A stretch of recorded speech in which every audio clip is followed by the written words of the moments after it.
The simple truth is this: behavior is what changes goals, not intentions, not the person who had a great idea. Yeah. It's the person who acted on the great idea. Welcome to The Growth Project, a podcast brought to you by AMPLOS. Dr. Drew Brannon, joined by Dr. Gabby Caviedes today. Welcome to 2026. Yes, my first one back in the new year. And as our listeners are joining us, we hope that it has been a great start to a new year. I know that for a lot of folks, there's kind of this inherent natural enthusiasm and energy and momentum associated with starting a new year. So it's great. Hope that's how everyone has been. So Gabby, excited to be having this conversation today. And I'm going to kind of orient us a little bit before we jump into it. But although it's not been a formal series that we've done, our last couple episodes of The Growth Project have been very much focused on and geared toward helping people, first of all, kind of wrap up their year well. So at the end of December, we had an episode with the three of us, Milt, myself, and you, focused on just trying to kind of reflect and assess well to kind of wrap things up. And then following that, this would have been last week, if maybe you didn't get a chance for our listeners to listen, we talked about really the data on starting the year. And although people often start with a ton of gusto, how does it normally go, Gabby? Not good. I remember I was not on that podcast with you and Milt, but when I listened to it, I was shocked by some of the numbers you guys were throwing out there, and I can see how that can be demotivating to some individuals. Yeah, I hope that's not what we ended up creating for our listeners, but I agree with you. Yeah. That is an easy takeaway to hear those stats and kind of think like, wow, this is not good news, and it's not. So that's where we've been the last couple of weeks, and today we want to really continue on that theme a little bit as we work down this path, and we're having this conversation of how do you put yourself in a position to kind of not go that way, correct? Like, and to not succumb to a lot of the realities on goals and resolutions and new beginnings and all that, which typically kind of fade quickly. And we're going to discuss some ideas and some data of how you can hopefully not end up in that group, right? Right. Which is not easy.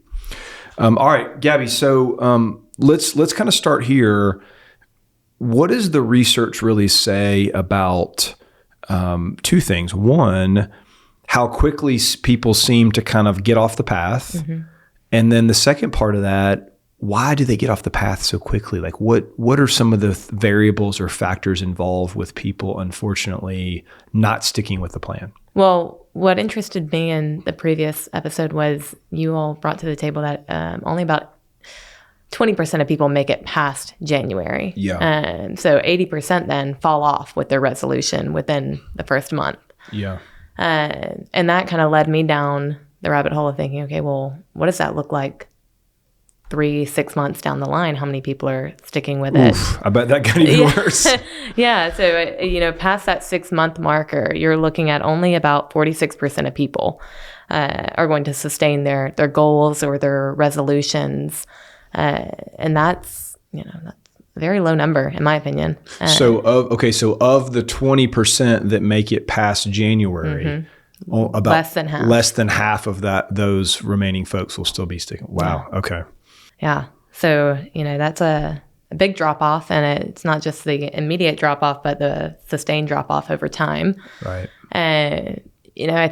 There's a few factors that play into people kind of falling off with their goals. And I think one of the biggest is just not having a system in place for sustained progress towards your goals. Yep.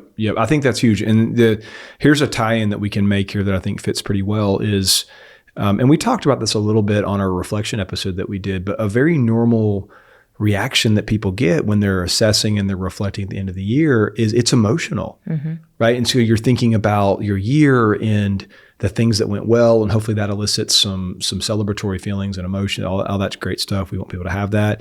And then when you flip the coin on that and you're thinking about, well, where did I come up short? What are my frustrations, my disappointments, my regrets?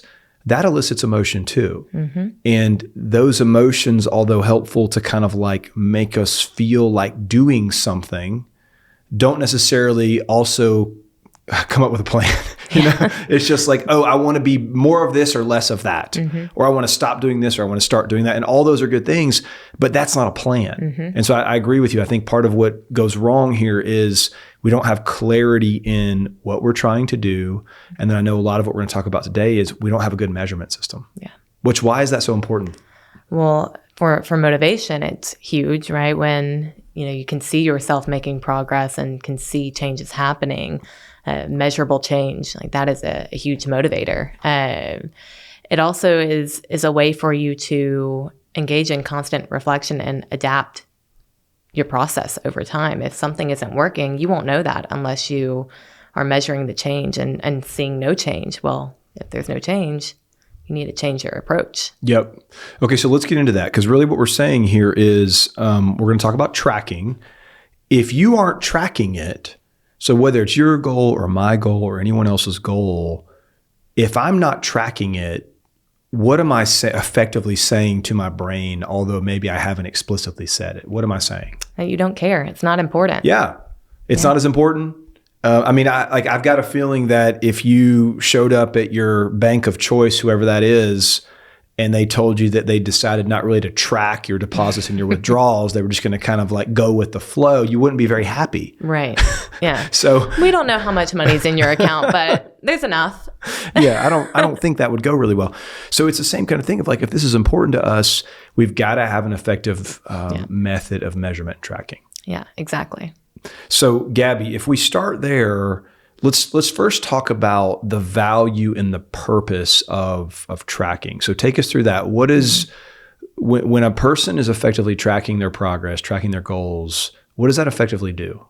Well, it raises your awareness to, whatever your goal is. You're now thinking about it more. You're in tune with, what it is you're wanting to achieve. So your awareness increases.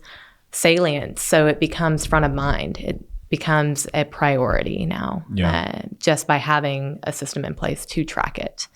And that inherently affects your motivation as well. So those are kind of the three key areas that you'll see direct increases is your awareness, your salience, and motivation. Yeah. And part of that relates to is just simple, like the brain is a highly visual thing, right? And so, heck, we're only about a month away from the Super Bowl. And that's always the example I talk about is it's always so fascinating to consider how much it costs for 30 seconds of advertising at the Super Bowl. And some people think that that's a crazy way to spend money. It's actually a brilliant way to spend money because it's a great investment. Yeah. You will not see an AMPLOS ad on the Super Bowl this year for what it's worth, although I do think it's a great investment. Won't do that. But it's very simple. The things that we see, we think more about. Yeah. They matter to us. We recall them more consistently. And so it goes back to our goals here of, hey, if it's important to us, we want to create methods to where we're seeing things related to them, whether it's progress, whether it's reminders to do them, whatever it is. We got to keep up with it. Yeah, and this is the whole premise behind vision boards, right? And another thing that people do a lot at the beginning of the year is, well, let me create a vision board. And then put it somewhere where you see it every morning when you wake up. And it's that visual reminder that gets your brain thinking about the things that you want. Yeah. All right. So let's go to the science on this. Yep. Self-monitoring, which is another, we're talking about whether it be tracking, it could be self-monitoring. Yeah. What type of effectiveness differences do you see when people are doing this well? Your behavioral consistency for whatever task you're trying to make more consistent is going to increase by 20 to 30%. So it's a significant increase by having a system in place where you monitor and check in with yourself. Then the research shows that it even escalates more when you have your own self-monitoring system, but also an accountability partner where now you're checking in with yourself, but you also have somebody else checking in with you. Yep. And I believe that brought it up to like 45%. Wow. Yeah. So let's do a granular example there, because I think this really brings it to life of, the first thing you said is that the self-monitoring improves the behavior consistency around 20 to 30%. So let's call it 30. Right. And let's imagine a person who has started their year, and I'm just going to make up a real basic kind of hypothetical of, they said, I'm going to exercise 3 days a week, which that'd be great, right? That's pretty closely aligned to even what you see in some of the American College of Sports Medicine recommendations or whatever it might be. So I'm going to exercise 3 times a week. Think about the difference between the person who is self-monitoring. And so because they are, we would expect that they're going to like hit their target more effectively versus the person who isn't, who's likely to see a reduction of about 30%. Yep. Right. So what's 30% of 3 times a week? It's about 1 time. Yeah. So then, okay, we -1. So we're maybe doing it twice a week, which then very quickly for most people becomes, well, now I'm doing it once a week, and I'm doing it once a week quickly becomes I'm not doing it. Right. And so you begin to think about how much self-monitoring affects not just the week to week, but the sustainability of a goal. It's hugely important. It is. And you're hitting on something there that I think is so fascinating where, you've got somebody who's not self-monitoring. They maybe go once a week, but then they drop off. And why is that? Well, there's a lack of satisfaction with the fact that they're only going once a week because their goal wasn't once a week. Yeah, exactly. Exactly. And they're like, what's the point? Yeah, what's the point? If I'm not, it's all or nothing. I'm either doing it or I'm not. So I'm just not going to. So let me hit a couple of these too. If we get into the space of like, okay, how do you self-monitor or track effectively? Kind of what's the best way to do this? And here's some key words we want you to try to remember. It needs to be simple. So when we say simple, Gabby, we're talking about binary or short duration, meaning like either you did or you didn't do it, or like, I had a duration of like maybe it's 30 minutes. And so I either did or I didn't. It's just very clear. Very clear. It needs to be simple. It needs to be frequent. So whether that's each day, each week, it's got to be clear. It's got to be frequent. And then it's got to be within your immediate control, which means what? It means that you have a complete control over saying that you did it or you didn't do it. There's no ambiguity around or vagueness around, did I accomplish this? Complete control over also doing the check-in, where you just have the ability to sit down and look at a checklist and X or check mark it. So complete control that you have a tool where you can record. No excuses, nobody else to blame. Right. Yep. All right. So those are some targets to think about, like, all right, how do I do this well? Now, of course, you need to think about whatever your goals are. You'll have to kind of nuance and really tailor the system to what the goal is. Obviously, we're just using kind of that easy example for a discussion purpose of like, I want to exercise 3 times a week. That's easy to measure. It's easy to know whether you did or didn't do it. Yeah. Now let's also hit on, Gabby, what are some places where people make mistakes in their efforts to self-monitor? Just overload. So trying to track too many things at once. If we take the example of working out, well, let's say they start tracking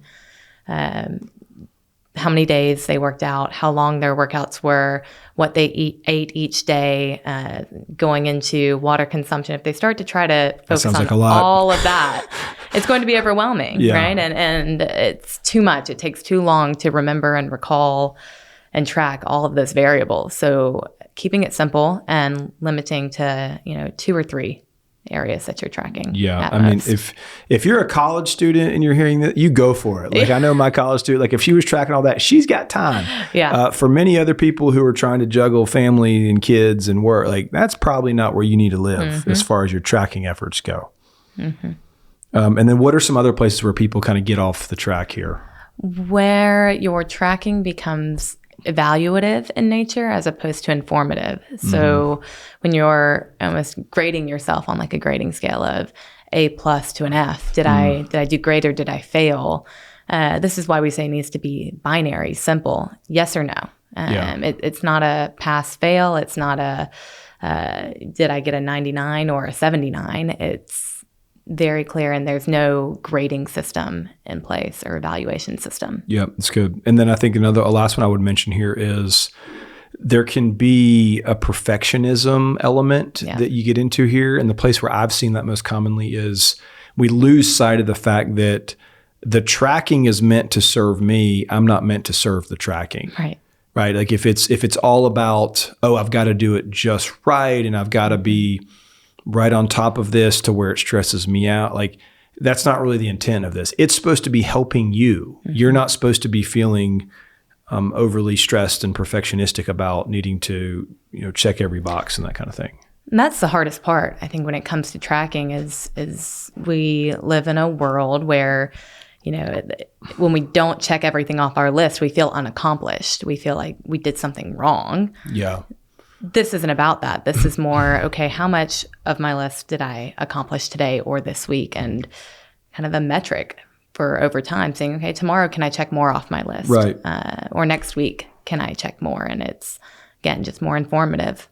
And we want to strive for excellence. We're all about that, obviously. We want people who want to work hard and push and get to new heights, but it's more about doing the work and being on the pursuit and all the things that we really believe in. So let me go through really kind of, there's this sequence here that I want people to understand and grasp of how do you really make progress is you get moving, you're tracking and monitoring the fact that you're now moving, which is providing feedback of when I look at this sheet and I see some actual written feedback of what I'm doing well and how I'm moving forward, which then triggers dopamine release in my brain. And what do we know about dopamine? Dopamine serves as a very effective source of motivation. Because I'm then motivated, we now circle all the way back to I now want to make more progress. I want to continue to work. I want to continue to push and get after my goals. That's how the whole track gets run from a kind of a neurobiological standpoint. Yeah. It's a great feeling when you see yourself making progress. You're like, wow, that's that dopamine rush. You're like, wow, I want to keep doing that. And, when I was a personal trainer, we saw this all the time with our clients is, that first month is the hardest and you don't see much change physically or on the scale or anything. And then you start to lose a couple pounds or see a couple inches come off your waist and people get insanely motivated. They get excited about it. But you've got to get to that point where you're seeing progress and tracking it. Yep. So really the bottom line on that before we kind of get into our next segment here is clarity creates better decisions and better decisions create better habits. Yeah.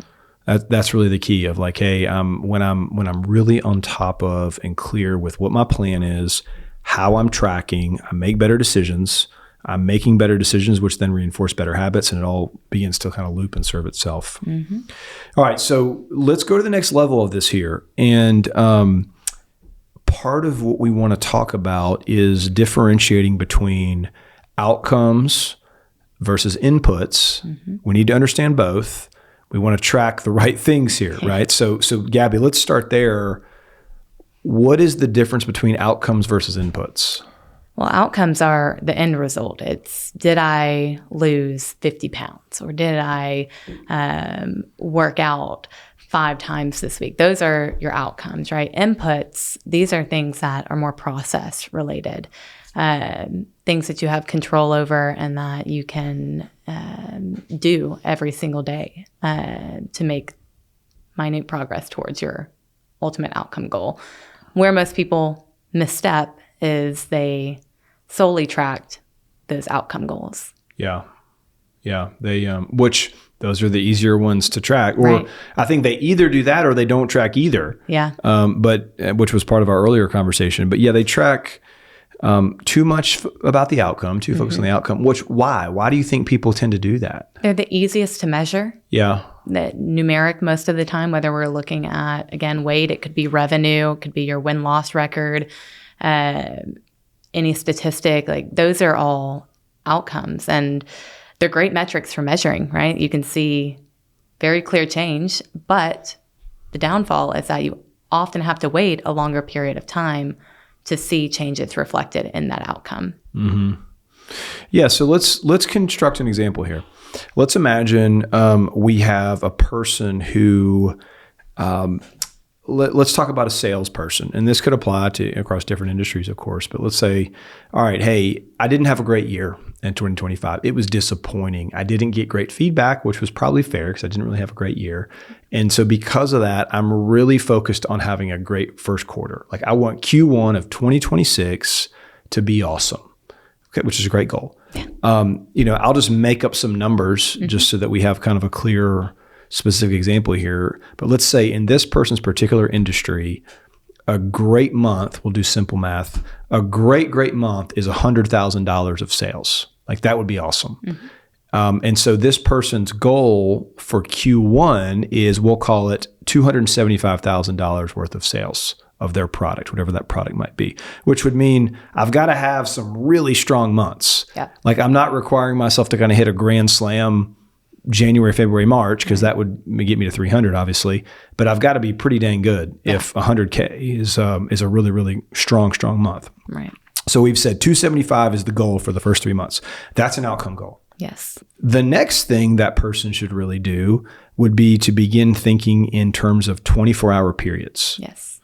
So for a 24-hour period, Gabby, what would be some quality input metrics that person should and could really be on top of? The first would be related to your work habits, right? So what do your deep work periods look like? And what I mean by deep work periods are the time blocks in your schedule where you're really dialed in and focused on making sales or connecting with potential customers. There's a lot of literature on this that it's fascinating to me with our work days and how we get disrupted every 2 to 3 minutes in our work day. And then it takes on average about 23 minutes to fully refocus to the work that you're doing. I mean, like let's just think about that for 1 second. We're getting interrupted every 2 to 3 minutes. Yep. And it's then requiring 23-ish minutes. 23-ish minutes to get fully locked back in. On what you were doing. Yeah. So if I'm on my computer doing deep work on something, yeah. and I haven't turned the ringer off on my cell phone and suddenly it rings, even whether I answer it or not, I've just disrupted the space that I was in mentally, cognitively. Yeah. So a great, first goal would be I'm going to time block out, an hour where I silence everything, my Teams messages, my email, and this is my sole focus. And that would be a great, that's a great input. 24-hour input goal. Right. Right. And so then you see how you can begin to kind of really stack these up of, all right, well, if I'm aiming to do that at least 1 hour a day maybe say, hey, 1 hour a day in the morning. So before lunch, and then I'm going to find another 30-minute window after lunch in the afternoon each day. So there's 90 or so minutes of deep work a day. Yeah. That would be like a 24-hour goal. Yeah. And then you just do some simple math on that the input then becomes over the course of a Monday through Friday work week, you're then stockpiling that 90 minutes times 5, 450 minutes of deep work. Yeah. That's another input. Mm-hmm. And although the worthy goal of 100K of revenue in January is fantastic, we need inputs like that to get us there. Right. Exactly. And it's what will keep you motivated in the long term, because you're not going to reach that 100K a month goal until a month, right? Yeah, you won't know the difference. You won't know. And so you won't feel like you've made progress if you don't have a system in place to where each day you can say, yeah, I did my 90 minutes of deep work today. Right. And that's just one of many, right? We could talk about like deep work periods is a great one. There's so many things we can talk about with aiming to hit certain metrics of sleep consistency, how many hours a week or how many hours a night you're sleeping. You could have other inputs would be very specific targets of like, hey, I'm going to make 3 calls every day. Yep. And, that's people hear that and they think that's kind of formulaic or anything like that. But the simple truth is this: behavior is what changes goals, not intentions, not the person who had a great idea. Yeah. It's the person who acted on the great idea. Let's bring that together. And I like how we've thought about this of like, okay, outcomes tell you how you did. Inputs tell you what to do next.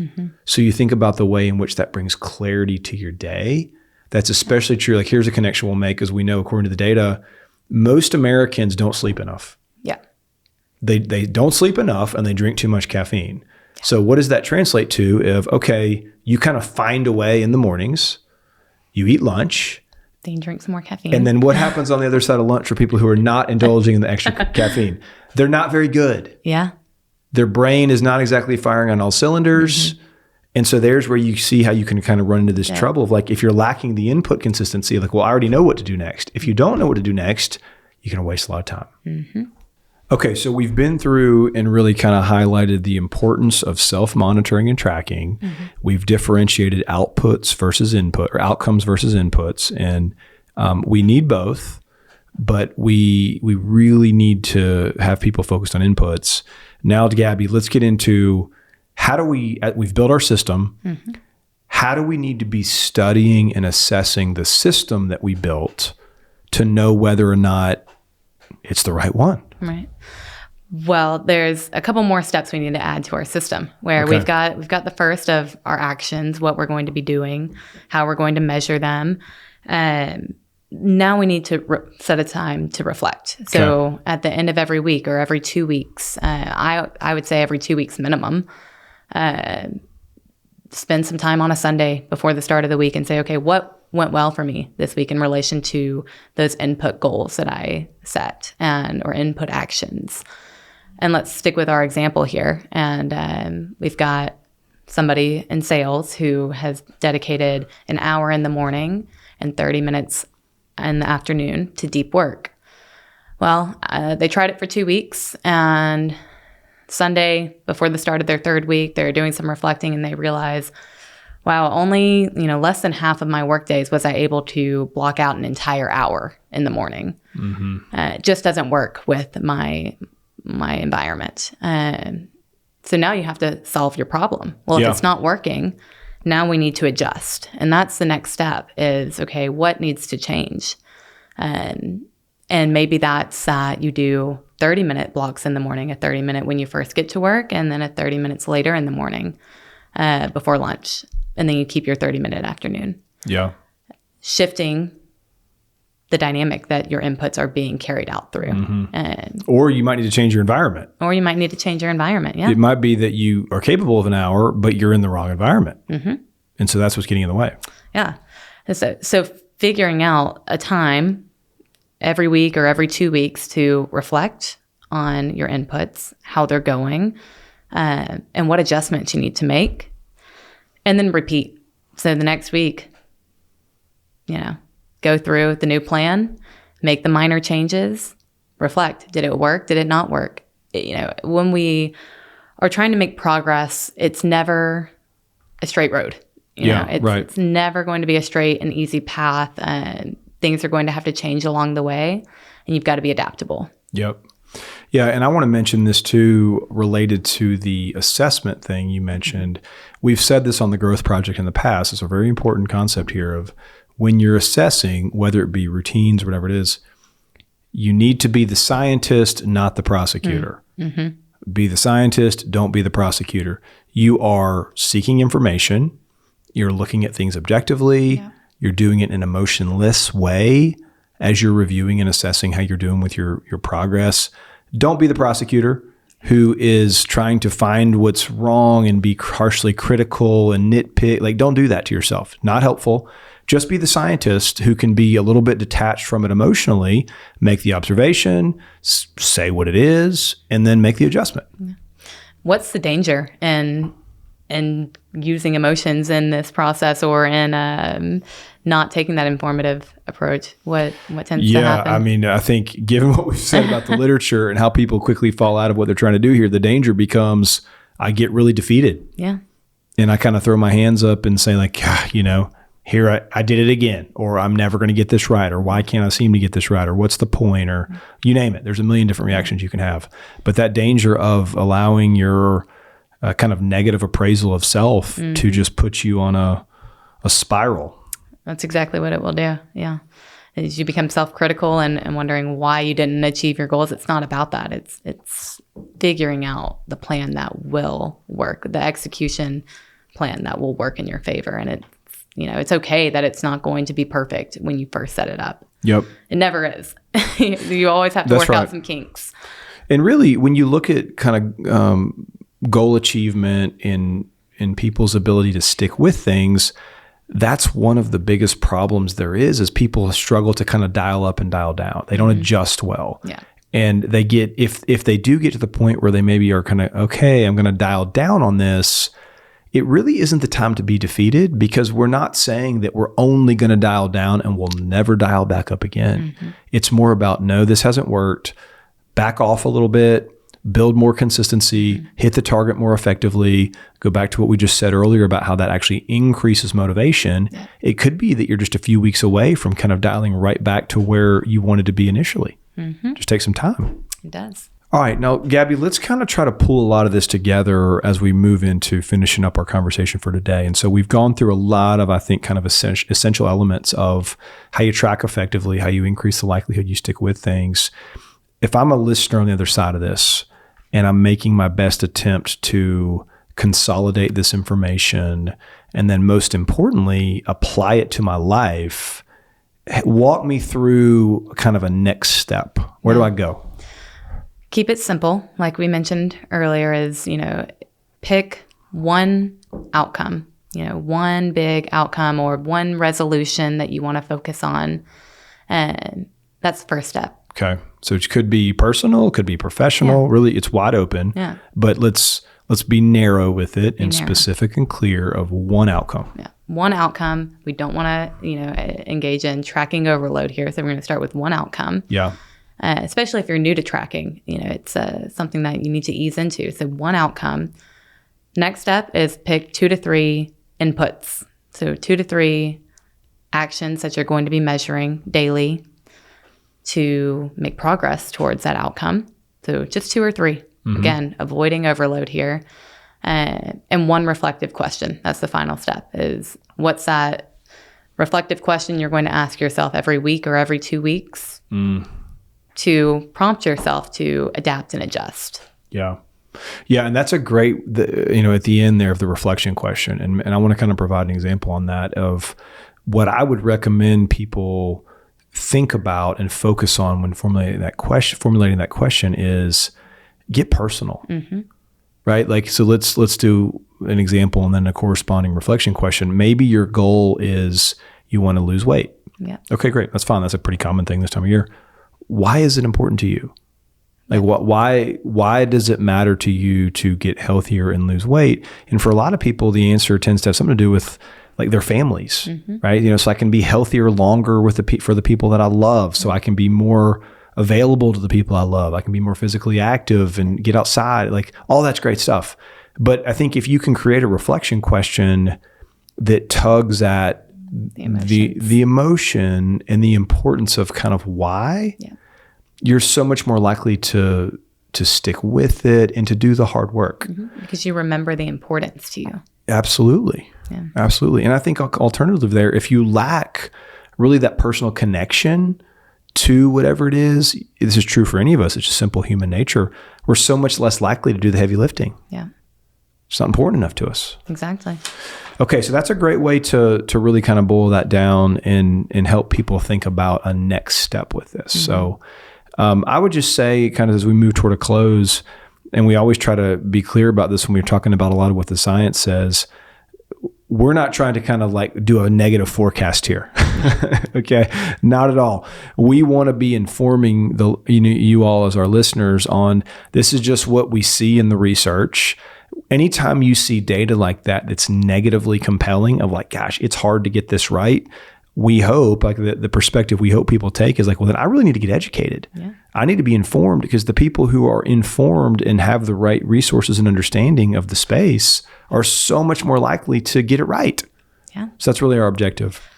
Yeah. And hopefully that this gives you those tools, that knowledge to be that small percentage that carries on, past the 6-month mark with your aspirations, your goals, your resolutions, whatever they may be. And maybe next year when we come back to this topic, we'll see some numbers that are higher. There you go.